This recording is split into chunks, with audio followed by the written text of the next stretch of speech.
Okay, so here's the lowdown. Rad Mobile was released in the arcades in 1991 before it eventually saw a console release as Gale Racer for the Saturn in 1994, exclusive to Japan. Menu presentation seems to be functional with a picture of the car in the background and some bright text in the foreground. I found the in-game presentation to be pretty poor. The following items take up too much screen real estate: the front of the car where the wheels are, time in the top right hand corner, location and rank over to the left, and the rear view mirror, which is more cosmetic than function. It's a fundamental problem because it feels like it's encroaching on gameplay in a substantial way. It could be seen as simulating driving from the driver's seat, but these items still could have taken up less room to give us the same effect. It also could be a way for them to improve the graphics if you only have to fill 2/3 of the screen. It has bad pop-ins, so the draw distance is pretty bad. They sacrifice detail for sense of speed. The lines on the road look pretty bad, and I encountered several glitches such as being able to drive through other cars.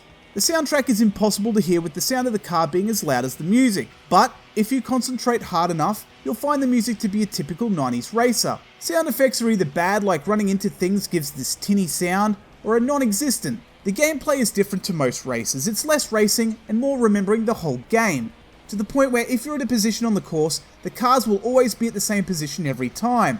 So it's a memory type game in the guise of a racer. And for me, I don't like it. It's less about randomness in the race or reaction times and more about knowing where you need to be at the right time. The car speed is also very unrealistic. I can go from 0 to 301 kilometers an hour in a second or two, literally, and the roads are too narrow to accommodate for the speed when steering is this sensitive.